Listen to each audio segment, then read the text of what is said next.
Okay, so we're all here. Hi, everybody. My name is Miranda Driscoll. I'm the Interim Director of Solas Nua in Washington, D.C.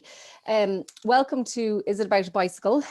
This is a new series in partnership with Global Irish Studies at Georgetown University in Washington, D.C. So any of you Flann O'Brien fans out there might recognise the title, which comes from the novel The Third Policeman, which is a wonderfully funny novel, a very absurd kind of meandering tale about time, death and the bizarreness of human existence. So while we may not get to all those topics today, really the series essentially is designed to bring Irish and Irish-based writers together with artists working in other disciplines and leaders and experts in other fields and sectors, just to really kind of talk about their shared interests. And I suppose a bit like the title, the conversation is very much invited to kind of go anywhere or be about anything. So we actively encourage that. But really the starting point for each series, each part of the series is really usually kind of a starting point is one piece of writing or a book. And Solas Nua has a very active book club, which I'm sure some of the members are here today, and they read all the wonderful fiction, non-fiction and poetry that's coming out of Ireland at the moment. They meet monthly, and this series kind of draws from and parallels some of the writers that they're reading. So I'm delighted to welcome two Corkonians, Cork being a place very close to my own heart, Sara Baume and Pat Collins. So just a little bit about both of them. Sara Baume is a writer and visual artist based in West Cork. Her debut novel, Spill, Simmer, Falter, Wither, won the Geoffrey Faber Memorial Prize and has been widely translated. Her second novel, A Line Made by Walking, was shortlisted for the Goldsmith Prize. And her debut novel, Handiwork, which is what we're going to be talking about today, or what we're starting to talk about today, was published in 2020 and shortlisted for the Rathbones Folio Prize. So congratulations on that, Sarah. Her third novel, Seven Steeples, will be published next spring. And Pat Collins is a filmmaker also based in West Cork, so they're probably about a mile down the road from each other. Pat has made over 30 films over his career. His latest feature documentary, Henry Glassy Fieldwork, premiered at the Toronto Film Festival in 2019 and is due to be released in Ireland and UK this spring. He has made two feature films, Song of Granite and Silence, and has made films on the writer John McCahern, the poets Michael Hartnett and Nuala Ní Dhomhnaill, the actor Gabriel Byrne, the writer and cartographer Tim Robinson, among others. And he has made two political feature essay films, What We Leave in Our Wake and Living in a Coded Land. He's currently completing a documentary on the production of Mom by dance group Chak Downsa and a short film, Always, funded by the Arts Council. So today's event will last about an hour or so. We invite you to throw your questions in the Q&A at any point. We'll do our best to get to them at the end if we have time. Just a quick thanks to Dennis Houlihan of Solas Nua, to Colleen Parsons of Global Irish Studies, and to Maikla Reader, who's here behind the scenes helping us, supporting us on Zoom. So that's it from me. I'll hand over to Pat and Sarah. Thank you. Thanks, Miranda. I think with myself and Sarah talked earlier about how we might start off, and I think for a start, I think we're going to concentrate on the Sarah's book on handiwork, and which is her latest book, and well, she's another book written, and we're going to come back to that later on. But actually, maybe Sarah, just to get things going, maybe it's a good idea to settle us down and do a kind of a short reading of from Handiwork, and maybe you could introduce it and read it. We can talk about it afterwards. Yeah, sure. Well, it's funny, the conversation that we were having on the phone earlier was what made me change the reading I was going to do and decide I'd do this reading instead. Now it's funny, it's hard to introduce handiwork because it's really fragmented, and it's sort of about sort of 3 or 4 different things that that I made very strong connections with, but that I then put a lot of trust in the reader to make the connections with also. It's really a pleasure to talk with Pat, because Pat has definitely, his films, your films, Pat, have influenced me, perhaps overtly, perhaps subliminally over the years, and perhaps silence being an obvious one. But earlier on, we were talking about a subject of one of your forthcoming films, that a person who is able to recognize a huge amount of bird sounds and able to tell an awful lot about what kind of bird it is and what the bird is doing just from the song. And this is something that completely fascinates me as well. I hadn't realized that so many birders use this perhaps more to they use it to identify birds much more so than they would sightings. So this is just about 2 minutes long, and it begins with actually the quote that's on the back. So, there are no songbirds here in the hinterland of this house of industry, or at least none that linger. When we first arrived, there was a busted feeder beside the concrete garden wall beneath the sycamore, and Mark, who is taller, hung up an identical but intact one on the lowest, thickest branch, and it lasted only a day or 2 before a rampant southwesterly blew it down. For the first couple of weeks, we shifted the feeder about between different points of the washing line and the tree, until the wind dislodged it for the final time and it cracked, like its predecessor, against the wall. The feeder had travelled with us from our former garden, where it had dangled from a nail in the cement of the back of the house for 5 years, attracting no attention from other than a passing chaffinch.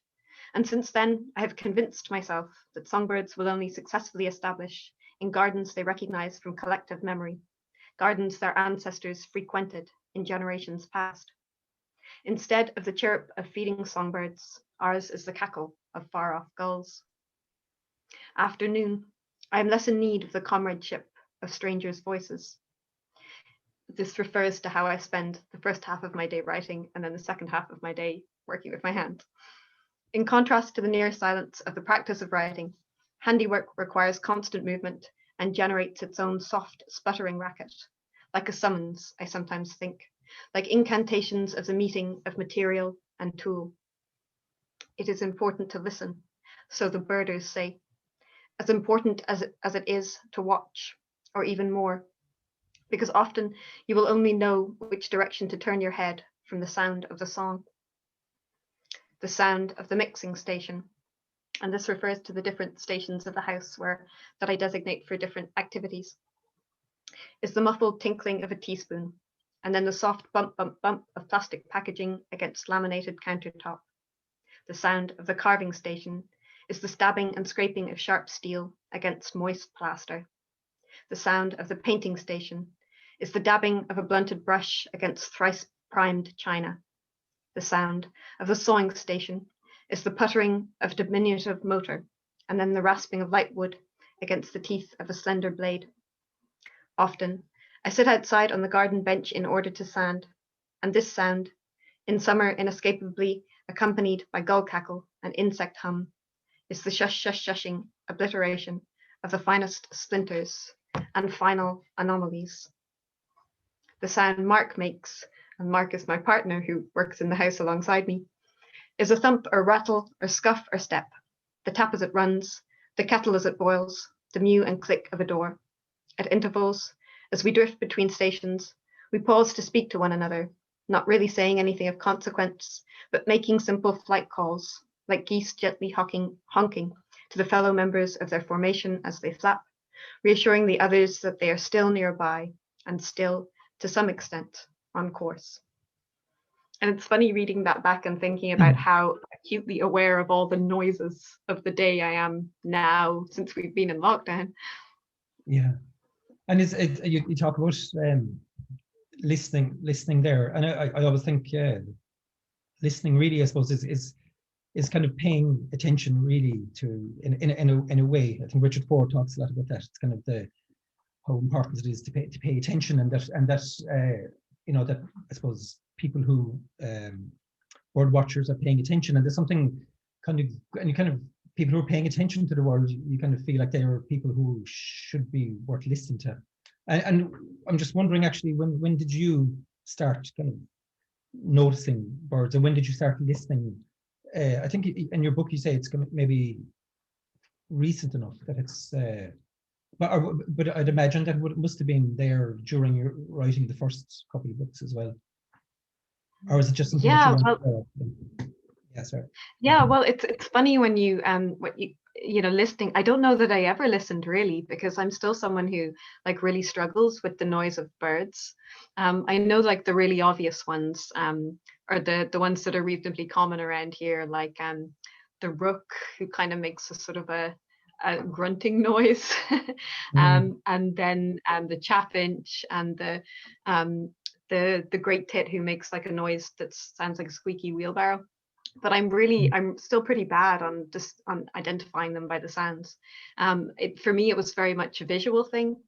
I felt that every time I left, I'm someone who's interested in nature anyway, but every time you leave the house, you don't see like a red squirrel or a fox or a badger, but you always see birds. You see at least one bird. And I guess I would have always considered myself someone who was like above average at birds. I knew more than your average person, but realizing that there were so many that I didn't know, and that there was so much variation. So there's not just the great tit, but there's the great tit's a bad example, but there's not just the chaffinch, say, but there's also a female chaffinch, which looks completely different, and then there's a juvenile chaffinch, which is different again. And it was kind of realizing, I guess, how much I didn't know, and the huge variety. And getting the bird books, and realizing that as well as the resident species, there were migrants and passage migrants and vagrants, which is something very relevant to the region of West Cork that we both live in, because the vagrants are. We were talking about that on the phone, and you had a story about Fastnet Lighthouse. Well, yeah, no, it's a book. My wife Sharon, she made a film of the Fastnet Lighthouse, and she spent 2 nights there, kind of filming with a crew. And but during the course of the research, she came up with, or she came across a book that was published in 1900 by a man called Barrington. But I think he assembled all this between, I think, roughly speaking, 1880 and 1891 or 1892. All the different lighthouses and all the different lighthouse keepers sent in reports of birds, and there was individual. It was from lightships and lighthouses all around Ireland, and it was brought together in one book called the Migrants of Ireland, and it was over like 30,000 observations. And if a lot of the birds died with going into, like, they'd hit off they get blinded by the light, and they'd hit off the lighthouse, and the lighthouse keepers then would cut their wings off and measure the wings and send the wings to Dublin, and so they'd be all kind of tested and measured. And the first sightings of all the migrant birds would be written down and sent off. So it's a massive, like, 1,500-page book. That it costs about £1,500 now, I think, to buy. But it was a phenomenal work, and just I suppose there's something really lovely about the idea of lighthouse keepers all over Ireland keeping measuring or keeping a record of when they first sighted the cuckoo. There's over, in every index for every year, there's over 100 birds mentioned. So and I'm sure some of them must be extinct. I think there's the corncrake, which would be mentioned off Fastnet, and that hasn't been heard here for 40, 50 years, I'd say. Well, so that's the kind of thing I wish I'd known. And this is the thing with handiwork, because it's so fragmented. I've continually in the years since kept thinking, oh, that would have been great. I wish I could have put that in. Because it's probably a book in itself. I'd say this work is kind of like it could be kind of like it could be an artwork, or it could be, but it is a thing in itself, I suppose. But it would have been amazing, but it might have been too much for something like handiwork in a way, because I suppose one of the things that I really enjoy about handiwork is the fact that it's kind of like it's coming out of you, and kind of it's the I noticed that you mentioned John Hutchinson as being and over the years I've absolutely adored John Hutchinson's books, and I find them kind of very inspiring. I never know kind of what to do with them in a way, because I find them too inspiring almost, and you kind of never, it's always kind of slipping away from the kind of, you're not able to grasp what he's saying all the time, and it's I suppose it's kind of, I often notice so a friend criticized John Hutchinson kind of for being his work being too spiritual. So, and I always thought, my God, that's kind of one of the best things about it in a way. And how That's what how are you, like, how were you drawn to John's work? Because I see oh, yeah. no, sorry, I was reaching behind myself subtly there, because I have I think this is one of my favorite ones, Pearl Fishers. And for anyone who doesn't know, they might perhaps know the Douglas Hyde Gallery, which is in Trinity College in the middle of Dublin. It's like a little contemporary art gallery. It's a really interesting space, slash ugly. It's all like poured concrete, and you sort of walk downstairs to get to the gallery space. But it's it's kind of had an iconic status in my mind, as an art space within Dublin. And I mean, I would have missed years and years of it. But I actually, the first thing I did after art school was applied for a studentship there. And it only ran for 3 years, but it was like a year-long internship. And I was the first Douglas Hyde Gallery studentship under John. And then there were 2 after me, and then I worked there for a couple of years on and off on the desk. And it's funny, this art gallery has a huge significance for me, for one reason, because I met my partner there, Mark, who I write about in the book. He was actually working there at the same time, and that was how we met. But because adjacent to the large gallery, there was Gallery 1 and Gallery 2, and Gallery 1 was a big, like the huge space.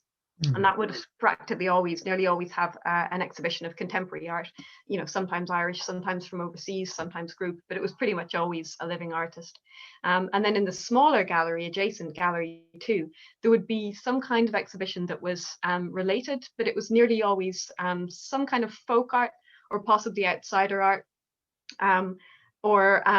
I mean, so it varied, but the ones that meant the most to me were definitely the like the first one that I remember working on was Japanese tea bowls. And we painted the gallery this sort of warm shade of grey, and all of the tea bowls were slightly different but very similar. None of them were brightly coloured, and I guess I got this. I then learned this appreciation for the idea of things that are wabi-sabi, you know, and it's probably a hipster term now, I don't know, but at the time I was blown away by the idea of something that could be sort of rough and functional, but also beautiful and art. And that was where my whole interest in folk art came from, which gradually led me to Henry Glassy, who's the subject of Pat's most recent film. But that throughout that time, I guess I would have read an awful lot of all of the catalogues that would have been published by the Douglas Hyde Gallery. And John, who's the director there, published towards kind of the latter years of his being the director, published this collection of little books that were very short and very similar in format to handiwork, which is why I knew I had to credit him, because John and I have remained friends since I left, and he's retired now. But he still writes, and I know that this very simple format and even the layout of the book. So I guess I was thinking about, like, my partner and I were always having conversations about how best to show work, and we nearly always agree that the more space you put around something, the more likely people are to look at it. And so I was trying to apply the same logic, I suppose, to the book. Yeah. That's funny. You must have been probably visiting the Douglas Hyde Gallery for more years than me. Yeah, I always found in a way that the books are the thing that I suppose stayed with me, apart from the fact that I actually physically bought the books. But I think that small room was always kind of attracted me more than the big room, as same as yourself. And yeah, that's the carpets, actually. Sorry, I mentioned earlier the Turkish weaving that I'm very interested in, and there was also definitely an exhibition of kind of saddlebags, carpet bags, from definitely from somewhere like Kazakhstan, or I can't remember specifically, but also sort of children's robes, but definitely the carpets and all of the symbolism that's involved in them. That's how I first would have learned about that in the Douglas Hyde. Yeah, I mean, it's funny. I mean, I wouldn't, you know, in terms of art, I suppose you're continuously learning, and I wouldn't have had much, I suppose, I don't even think the school that I went to actually it was possible to even study art. It wasn't that just in Skibbereen, like there was in the Christian Brothers school, the De La Salle school. There was no art course there. I think you could go up to the convent to study art, but it would have been completely outside of my. Yeah, I mean, there's no way I would have. My Mark, my partner, actually says the same. He went to school in Finglas, which is sort of North Dublin, a roughish area of North Dublin, and he was really annoyed that he had no opportunity to study art. And I was always annoyed that I went to a convent school and I had no opportunity to study like woodwork or metalwork or anything like that. You had to go up to the Christian Brothers. Okay, right. I had no interest in woodwork or art, actually, either of them.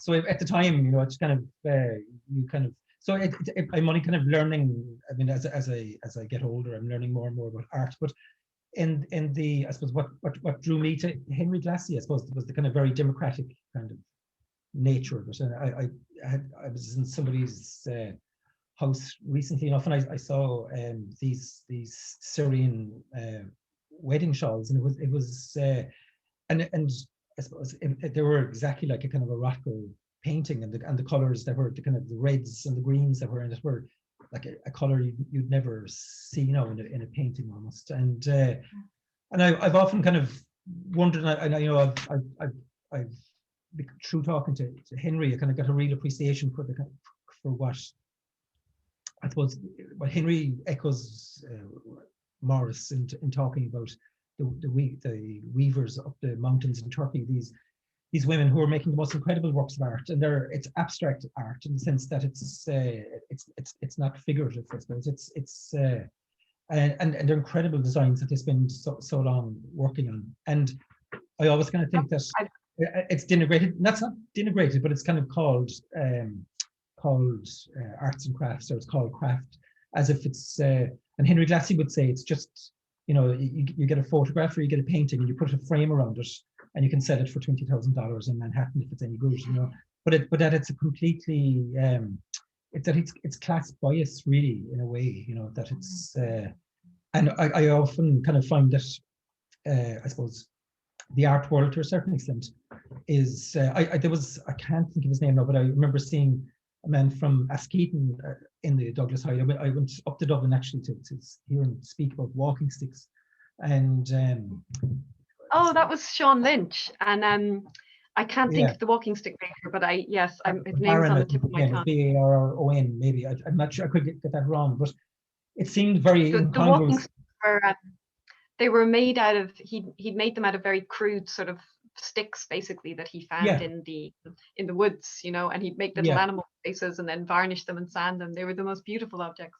They were really, I mean, it's probably my favorite thing that I ever saw in the Douglas Hyde. I'd imagine it was, but it seemed kind of incongruous almost inside the Douglas Hyde as well. It kind of felt like that the space of the Douglas Hyde, that it almost felt it should be somewhere else, because there was something. I'm not sure that the Douglas Hyde actually done the work justice, even though it was great that John got that work in there. But it's almost like the space itself was too. You could have had 10,000 people going to the exhibition in a different space almost. Some people would be, you know, it's like the West Cork Art Centre here when they had an exhibition about the famine. I think there was something like a crazy amount, 20,000 people went to see it. And you'd imagine that, you know, that would be for a town of 2,000. That would be the equivalent of, you know, like, you know, maybe 500,000 people going to see it in Dublin. You know, if you think of it as being 10 times the population, and so it's that was. Sorry, go on. Mark, my partner, worked on that exhibition and like invigilating, and there was the Dorothy Cross's the currach, the basking shark currach. Do you remember it was in the middle of the space upstairs, she has this beautiful, it's an old curragh, sort of the skeleton of an old curragh with a basking shark's hide over it. And totally killed that piece for me, because he spent the whole summer saying, if I have to tell another person not to touch the basking shark curragh, I'll go insane. But it was those, like the Gallery 2 shows, they would be even, because I was like, they were like, when I was talking earlier, I was like, they were either like folk art or outsider art, and then I kind of struggled, because some of them would be objects that, like, for example, one of the shows was a collection of you know, the beautiful colored kind of tissue paper that they wrap oranges in. So this was a woman who'd been collecting these wrappers for oranges over years and years and years. They don't really do it now, but that was an exhibition. And then another one was matchboxes from, I think, India, or possibly Pakistan, or possibly both. So just like nice matchboxes going back perhaps throughout the 20th century. So I don't even know what you call those objects, but it really seemed to fit in the context of the gallery. Yeah. Now, you were talking about William Morris actually in the book as well, and you said that you're a disciple of William Morris, and Henry Glassy says exactly the same thing. He said, "I'm a disciple of William Morris." And can you I suppose talk to us about what first of all, how did you come across William Morris, or at what point in your life, and why is he so important to you? Well, Henry Glassy, I think, said something. I mean, I think he's probably quoted him a bunch of times, but one of the things he said was that, sorry, this was Henry Glassy quoting William Morris, was William Morris talked about how all that we will know of certain cultures after they've disappeared, all we will know about them is what they considered beautiful. And this was in reference to the artifacts that they leave behind, you know, that you protect and you keep the things that you consider beautiful, and in generations to come, that's all that's left. I thought that was magnificent. But I guess I mean, I would have come to William Morris in a kind of a popular culture sense. I mean, there was a H&M or somewhere had an awful, well, a lovely line of like William Morris print clothes, you know, which was just appalled me, because it's essentially fast fashion, which would have been the absolute antithesis of what William Morris would have wanted. But I guess so. I thought of him as someone who was much less interesting than he actually was when I started looking into him. And I mean, I guess I came to him through Ruskin, because John Ruskin is someone I'm very interested in as well. And his idea of art and how connected it is to nature, that the two are essentially interdependent and can't exist on their own. And then there was William Morris's, I can't actually remember whether it was William Morris or John Ruskin, but one of them described art as an expression of man's pleasure in labor. And that really struck me. And I started to kind of tug on that string. And I mean, there were lots of just little points of connection that I made. For example, I listened to a wonderful documentary, I think somewhere in the BBC archive, and it was about the connection between William Morris and Islamic art, basically how influenced he was by it. And not just necessarily in the patterns, but in the idea that that in Islamic art, all of the crafts are considered equal, you know, that there isn't this division between art and craft that we have in fine art, you know, that fine art is just sculpture and painting. But in Islamic art, its equal status is given to calligraphy and needlecraft and, you know, basket making or whatever, ceramics. So I loved that idea, but sorry, I've completely lost my train of thought. I loved the sort of unification of different forms, and also the idea, that everything is, that there's a flaw built into everything. So in Islamic art, nothing is ever perfect, because only God can be perfect. And this sort of appealed to my own perhaps shoddy sense of making. And then the other thing, I suppose, what really made it seem relevant to me was that the arts and crafts movement was, you know, obviously a kick against the Industrial Revolution. It was a means of kind of reclaiming community and materialism, and I just feel like, you know, and even more so now since the book has been published, that there's kind of like a reason now to rebel in the same way, but not so much against the Industrial Revolution, but perhaps against the digital revolution, that people are being driven back to you know, ideas about community and the handmade, and the you know, the sustainable, in a way that we weren't. Hopefully. I mean, William Morris had an aversion, I think, to I suppose modern. I don't know. Did you say it, or did somebody else say it? It was an aversion to modern civilization. I mean, and I detect. I don't think you said it, but I detected a little bit of that in a very subtle way in your book Handiwork as well. I mean, in that you're kind of very not I wouldn't say resistant. Maybe it's better just to ask you what you think of it, or what would William Morris think of it today, and what do you think of it today?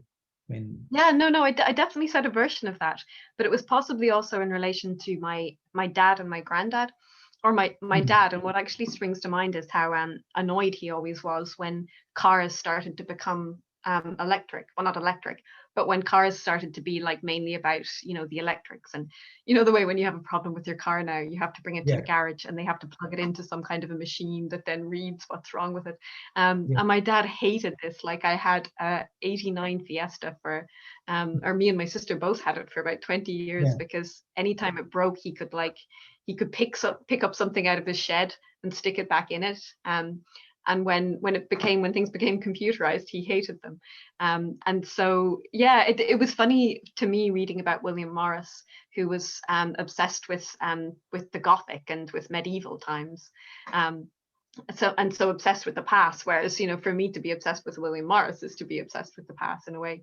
But definitely I think that was in the context of me inheriting this kind of suspicion of technology from my dad, and then him from his granddad, who was the same. Like, one of the threads in the book is about the model horse carts that my grandfather made, which to me is a sort of a was very much out of nostalgia for the way that he had been brought up, and he was brought up farming. Farming, I guess, in the early, I guess he was a boy in the 20s and 30s before when they still had horse carts, when horse carts were a reality. And then when he was in his 60s, he was making models of them, which is surely nostalgia. Yeah, we still had them in West Cork up until the 80s. I can remember actually working. You could be going to a Smiths concert one night, and the next morning you could be working with a horse and cart. It's kind of, so it wasn't that far back either. There was something else. Did you grow up on a farm, Pat? Just out of curiosity. No, I did. Yeah. It was kind of, a farm in Dromilly. So it was kind of, it was quite very, very little in terms of we'd no car, and we had no tractors or anything like that. So we had very little way of kind of working in the way, like, it was especially when I was very young, it was working with a horse and a horse and cart, and going to the creamery with a horse and cart, and German tourists taking photographs of us. And so it was probably unusual even for the time, actually. But my father didn't want to learn to drive, or didn't had that kind of aversion, I think, with modernity as well, I think, which I probably have inherited to a certain extent. We grew up with a thing called the milk stand, which was like this weird platform in the front wall of the house. And it was years before I actually knew what it was. Like, we always called it the milk stand, but I never made the connection that this was what they put the milk bottles out on. Oh, right. Okay. Yeah. Actually, just getting back to the Henry Classy, I was reading an old interview with him and today, and he has this term called, he said, I think, therefore I am is kind of weak. He said, but he said that I make, therefore I am is convincing.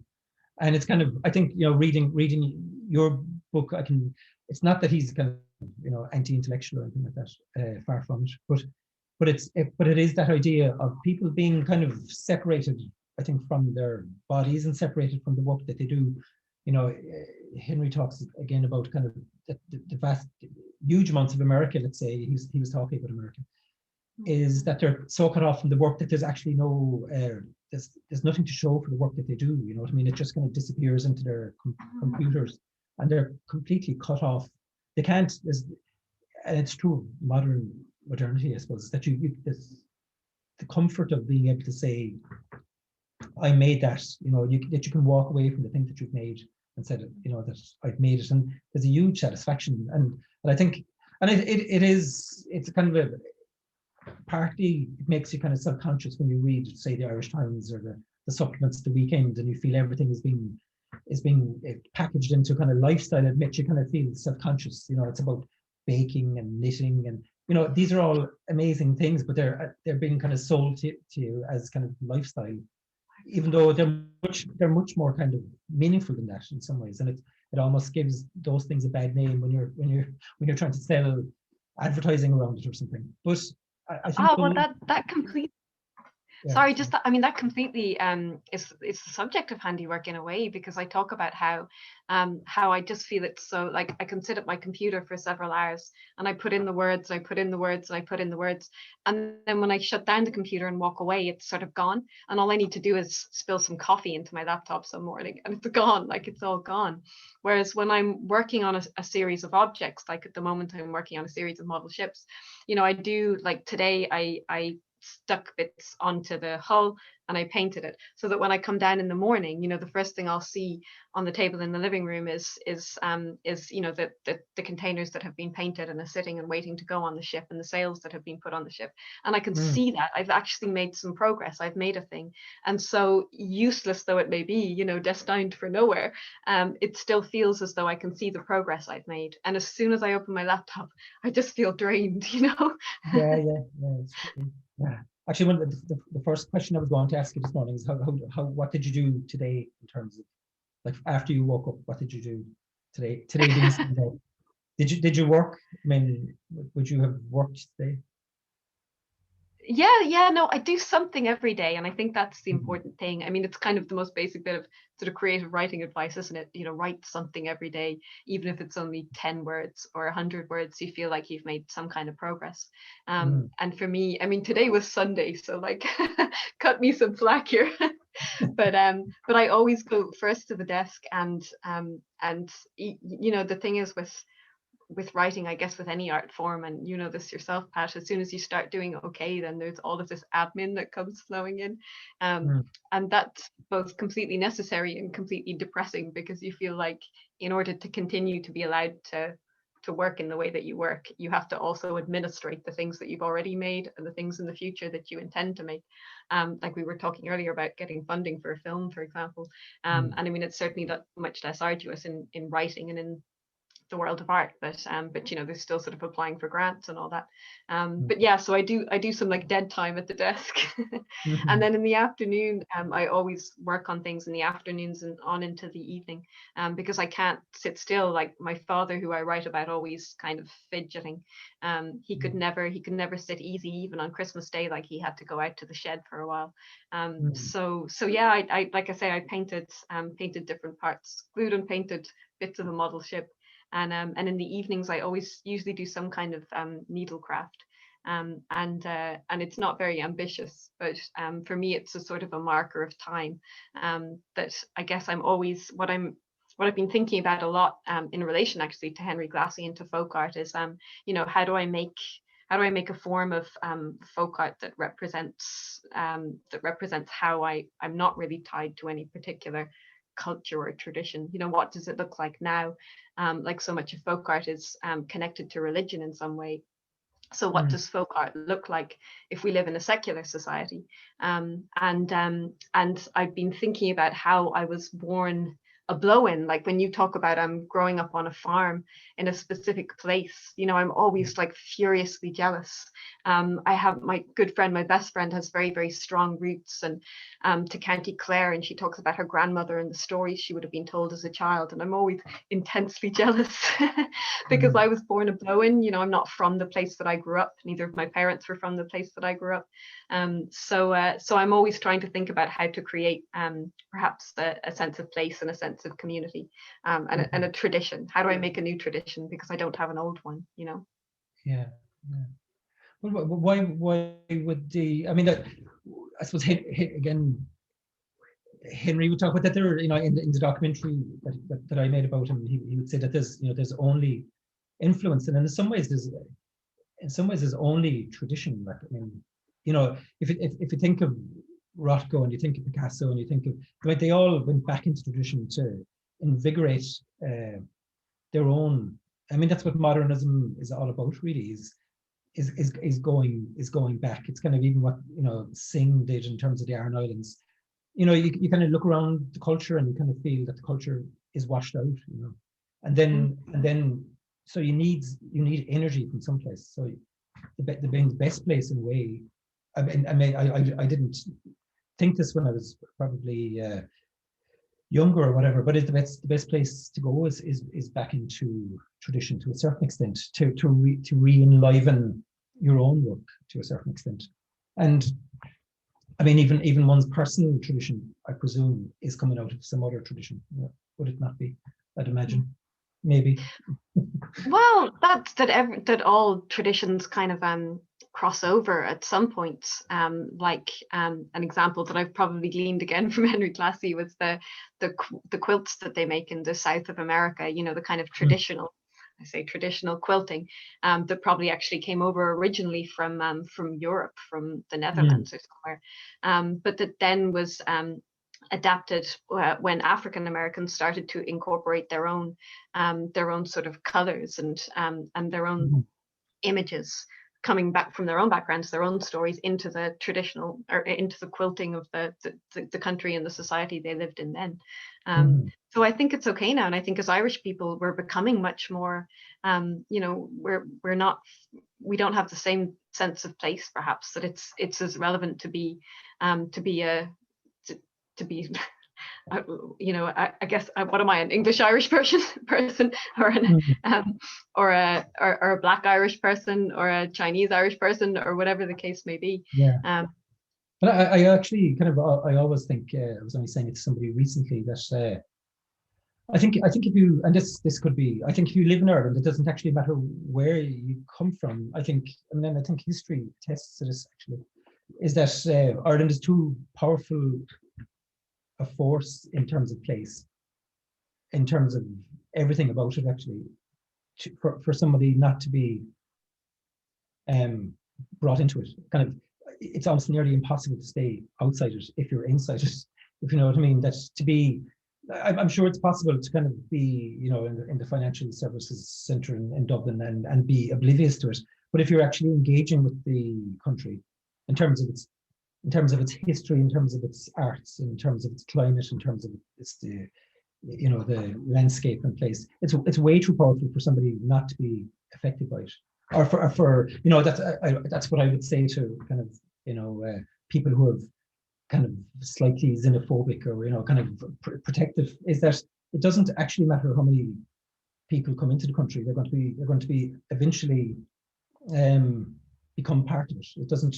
Ireland is too big a thing in itself and too powerful a thing for it to become something else, or to lose its culture, to lose its identity.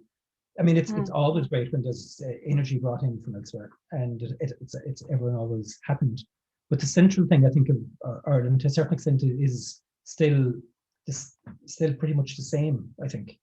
But you know, that's I think about, like, if you're writing about your own authentic experience, or making art or making film or making music or whatever about your own authentic experience of the here and now, then no one can criticize you for that, you know. It's your experience or your sense of things, and perhaps that's filtered through an interest in what has gone before, and whether you're taking the what has gone before from the place that you live in or the place that you came from. You know, it's so long as you mean it, I think, so long as it's true to your sense of things, then that's okay. Yeah. I wonder, should we, because we're 45 minutes in, there was thought that there might be some questions from people. From the audience or from Miranda. We've gone so off topic, Miranda. No, that's the point. That's totally the point. It's wonderful.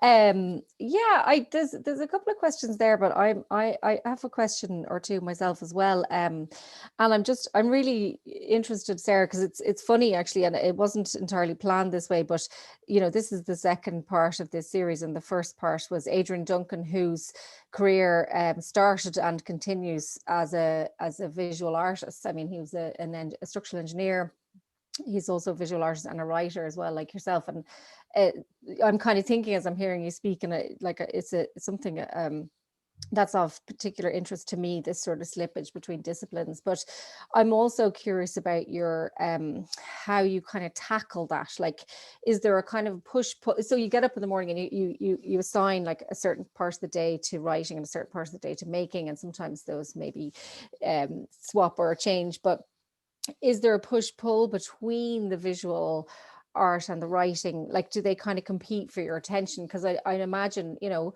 you need to make a living, and so as a writer there's a commercial aspect that maybe doesn't exist as much in the visual arts that you do. So just wondering, like, how does that ever become a kind of tension, or is that the sort of point of it? Yeah, no, it's a brilliant question, and yet at the same time I'm kind of like embarrassed that you asked me, because like I'm always slightly I feel awful saying this, but I don't feel that I'm a natural writer in a way. I feel that I should have entered into a guild in the old-fashioned sense and been a craftsperson. But at the time that I graduated, you know, I kind of come from a generation whereby my father, for example, left school when he was 15. And so when it came my turn to go to college, you know, and I think this is still the case, like, and this is perhaps becoming problematic in contemporary Ireland, that it's assumed that if you're smart, if you've done exams, if you've gone to school, then the thing to do is to go to college, you know, and you can study almost anything. So you should go the academic route and get a degree. And there's not enough emphasis put on crafts or what's the word I'm looking for? Apprenticeships, you know, so not necessarily something artistic, but something carpentry or plumbing or something like that. That it's assumed that, you know, in order to be somebody, you have to go and sit in lecture halls for hours and hours. And it's funny, like at this stage, you know, I'm highly educated and I can't turn back the clock on that. And so writing is my livelihood, like it really is. Like I support us both, the two of us, through the writing that I do. And so I could never give that up. Now, having said that, it's not that I'm doing it solely for money. Like, I'm really not. I wouldn't be writing the kind of weird niche stuff that I do if I was doing it for money. I'd be writing something much more lucrative. But at the same time, I think it's not the money, but like a little window in your brain that goes, okay, I'm thinking all this now, and so I'm going to write it down. You know, I keep having ideas for books, and I know that I have the ability to write them, so I keep going. So it's kind of like, it's like I feel I owe it to myself, but at the same time I would very much like to only work with my hands. So that's the thing that I get pleasure out of, that I rarely have reservations about. And I mean, you know, fine art is one, that's a whole other can of worms, really, the fine art, the craft divide. But yeah, no, definitely I'm torn in that way. Yeah, no, and it's interesting as well, because if I'm right in saying that this is your first book of nonfiction, so it follows two books of fiction, and like, I'm curious, and maybe this is something that Pat alluded to earlier as well, like that you know, I suppose in the nonfiction there's such a kind of personal story that comes through in terms of your own experience, and you know, everything is kind of condensed into this, like, you're sitting here, we're looking at, you know, at your home and your workspace, and the writing, the book handiwork is about the work that you're making, and then the kind of process of thought that goes through that, and the kind of ritual and the hour spent making.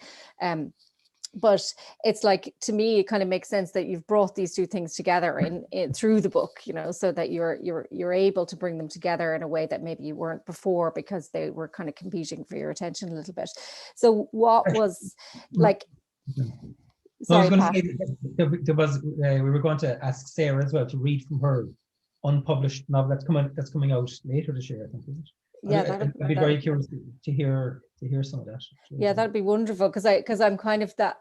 Then I'm thinking, like, you know, did the experience of that kind of shift in terms of like your experience of writing a piece of nonfiction now versus fiction, like, because you went back to fiction then, so the next piece that's coming out is a piece of fiction. So like, how does that you know, what was it?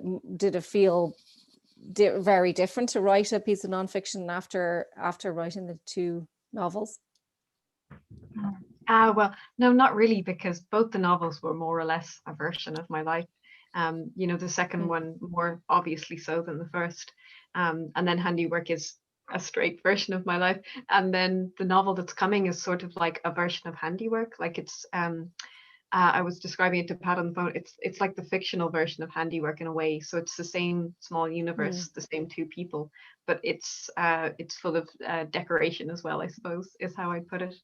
So really, I just feel that everything I do is telling a story about this this period of my life, or something that I care about or am concerned about, and that's both, that leaves a visual trail as well as a written trail. I just find the written trail harder. Yeah. Well, actually, on that note, and there's a question for you, Pat, but do you want to read that piece? Really quick, that'd be lovely. Yeah. 2 minutes again. So there's time again after. And this book will be published in America next year in the spring. It's called Seven Steeples, and it's sort of like an allegory of our life here, is the best way of putting it. It has two characters, all you need to know really, because this is the very start. It revolves around a mountain that the two main characters intend to climb for 7 years and never quite get around to climbing. And the two characters, man and a woman. So again, this is actually a book about a relationship as opposed to about a lonely person, which all my other books have been about. They're called Isabel and Simon, which I sort of translated to Belle and Si. So that's all you need to know. And this is just the prologue. So the mountain was full of miniature eyes, of pheasants, foxes, and lizards, of rabbits, hares, and mink, of wrens, spiders, and shrews. The yellow discs of the long-eared owls, the immobile domes of blue bottles, the glinting black gems of brown rats. The mountain was full of miniature eyes, but each eye was focused solely on its surrounding patch of ground or gorse or rock or air. Each perceived the pattern, shade, and proportion of its patch at variance. Each shifted and assimilated at the pace of one patch at a time. The mountain alone looked up, down, and around, seeing everything at once, keeping watch. The mountain was a colossal cyclops eye which never shut, even when it was sleeping. It kept watch on the sky, sea, and land, and every ornament and obstruction, the moon and clouds, the trawlers' yachts and gannet colonies, the rooftops, roads, and chimney pots, the turbines, telegraph poles, and steeples. The mountain alone could see through bracken, brick, wood, cement, and steel, through to the trampolines and septic tanks, the IKEA coffee tables and home cinema systems, the family-sized casks of laundry gel and multi-packs of buttered popcorn. The mountain alone monitored every jostle, flap, and fall, every trembling clothes peg and traversing jeep, every stray cat and cowpat. It witnessed the arrival of Belle and Si at a clear noon in January, two bright specks against the green, and green-brown, and brown, and brown-green. It saw them park in the driveway of a lichen-encrusted house on a lower rise beneath. It saw that they drove a red van filled with dogs and boxes. It saw that they were made of wool and boots and hair. It's also extremely short, which not quite as short as Handiwork, but more of a novella really than a novel. Beautiful. And so we look forward to that next spring. Is that right, Sarah? Yeah, now all going to plan, and I really don't know what that means anymore. So okay. And just a quick question for you, Pat, and there's one in the Q&A here as well. But just in terms of the Henry Glassy piece, it was just so like lovely to kind of bring the two of you together to talk about your shared interests. And you know, Sarah, you quote William Morris that art must arise from daily life. And Pat, in Henry Glassy, I can't remember the exact quote, but he talks about art can be the ploughing of a beautiful field, or the making of a meal, or the build, or the construction of a building. What's your own interest in the kind of ritual? I mean, the Henry Glassy film, I think, was made over quite a long period of time, if I'm not wrong. I'm curious about why you were drawn to him and the way he is drawn to art making in the kind of ritualistic sense, and really the kind of reverence for art making. Just to ask you a little bit about that. Yeah, I think when I first heard him speaking in Irish radio, and I suppose my my way into him was that he spent 10 years in a small little community called Ballymonone in South County, Fermanagh, and he wrote a number of books out of that. One, a great book called Passing the Time in Ballymonone, and he's an American folklorist, but he spent a couple of years there living in the Caribbean, brought his family over, his young children, lived there for 2 years, went back to America and kept visiting there for 10 years and built up very strong relationships, and really wrote about Ireland, I think, in a way that very few other people have. And I think just he was so articulate, and I think what I kind of loved about him, I suppose, was the democratic way that he spoke about art and how he brought people in, and how he made artists out of the majority of people. And I think it is a kind of a thing, getting back to this kind of class bias thing to a certain extent, is that, I mean, I could categorically say that I've never met anybody who doesn't have an interest in art, but you're not led to believe that that is true. You know, on television, people kind of put art into kind of very, I suppose, niche kind of areas or galleries, or kind of, they're kind of secret and kept public almost. And it's and I think, but if you open up what art is, and you open it up into music, and to singing, and to poetry, and to into photographs and art and film, and there's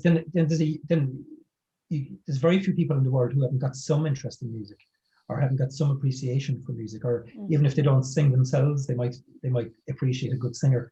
So I'm looking at it like that, and like, I suppose Henry Glassy would say that we're wired for beauty, like we're wired for appreciating it. And I think Henry would also say that, that people have been kind of shoehorned into kind of sport to a certain extent, and that sport is one of the few places that people can actually, have a kind of appreciation for grace and beauty and movement, and because there's a kind of a sense that art has been taken away from the common person, and I think that's going back to William Morris had probably the same kind of feeling, and I suppose what capitalism has done to a certain extent has actually taken away all of the kind of the means that people kind of express themselves, whether it was through cooking or whether it was through, I suppose, it's kind of through a love of whether it is baking or knitting, or kind of or people keeping their land and their fields and their garden well. I mean, kind of, Henry would say that it was a Turkish artist that he talked about, who said that that love was the force that drove creation, and I take that to be true. That it's kind of out of a love for a love for your place, a love for your family. It drives you into kind of trying to kind of share that beauty and to try to kind of spread it.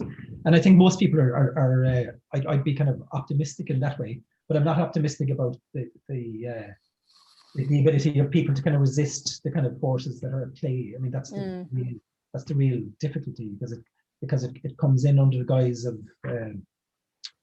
all sorts of ways of trying to take people away from the real experience of kind of experiencing each other. You know what I mean? In the flesh. And this is kind of, there's no question that I would prefer, say, to be in a room, talking to both of you in a room together. You know what I mean? It's kind of it's good, but it's no replacement. You know what I mean? And it's very handy that you can actually, that I don't have to drive to Dublin, or I don't have to go to New York to see, experience it. But it's only a half an experience in some ways. Yeah, exactly. Yeah.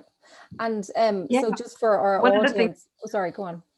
Sorry, no, I was just going to say that one of the things that when I was watching Pat's documentary made me really sad was that Henry Glassy talks about how, like, he feels that it's guaranteed that he could go anywhere in the world and he could meet someone and they would be he would talk to them and it would be interesting, if you talk to them in the right way. And that made me so sad, because we can't do that anymore, and it's just not the same over a screen. You can Google all the interesting things in the world, but it's not the same. Yeah. It's funny, because what technology makes you, well, I know what it makes me feel like anyway, is that it makes me feel like that all the films have been made and all the books have been written, and which of course it's not true, but it makes you feel like that, I think. And it's actually in a way, so you can say that it kind of opens up in terms of you can learn about all different influences and all that. But at this stage of my life, I kind of have enough influences to keep me going, for the next stage. I don't need Googling other people necessarily. Like, it's kind of like that great video of Edward Strike and the photographer, and there's a video on YouTube, and you can Google it. But it's and he's 86 and he's filming a tree across the way, and he spends years just filming one single tree. And that should be everybody's aspiration. Amazing, yeah. So the Henry Glassie film we've talked about a lot. How do we get to see it? I think that's something the audience will be interested in, and also just there's a question just in terms of your other work, Pat. That there's a question there about digitizing the films that aren't currently available for streaming. There's so many of them that I'd love to watch, says Helen, but I don't know if I'll ever have the chance. So I suppose just in terms of the Henry Glassie film first, I know it was shown in Toronto last year or the year before. Are there any plans to? Yeah, no, it's getting released in Ireland and the UK in April 16th. So it's going to be available to stream. It's because the cinemas aren't open, it can't stream there. So I think it's New Wave Films are releasing it in the UK. There's a company called Grasshopper Films that have it in the States. But it's kind of, at the moment, it's just kind of seems to be for libraries. They haven't actually released it. Eventually, it'll be on iTunes or something like that, but it might not be in iTunes for a few months. Yeah. But I think you can go through. It'll be released in the Irish Film Institute as well in Ireland. So, but it'll be all online. Yeah. And but it will be available. All right. And we have some of our films available on our website, which is Harvest Films. And they're on Vimeo. We have maybe 4 or 5 films available, and so that's kind of the main place. Some of them are on DVD. There's 2 on DVD, which you can get through Amazon or wherever. Great, thank you. And just parting thoughts from either of you. Anything you want to share with us in terms of what you're working on next, or is that top secret information? Well, no, I'd just love to predict a kind of resurgence, just jumping off what Pat said there, in a resurgence in sort of an interest in really material things. So once the pandemic is over, we'll just be dying to go and touch things and go to museums, and so Pat, everyone will be ordering the DVDs like I do. I'm totally someone who orders things because I like when they arrive in their boxes with the pictures in, and then you can put them on your shelf as if it's a book. So just trying to be prescient. I know, yeah. You'll start a movement, Sarah. Slow movement of watching films. But look, so really brilliant to have both of you. And I wish, like you say, Pat, we could have been together in person, but I'm tired of saying it, but we will one day. And it's been really wonderful having both of you. And thank you for your time. And I know it's getting late into the evening there in Ireland, so we'll leave you in peace for your Sunday evening. But thanks again, and we'll talk to you soon. All right, Brandon. Thank you so much. Thank you. Bye. Bye.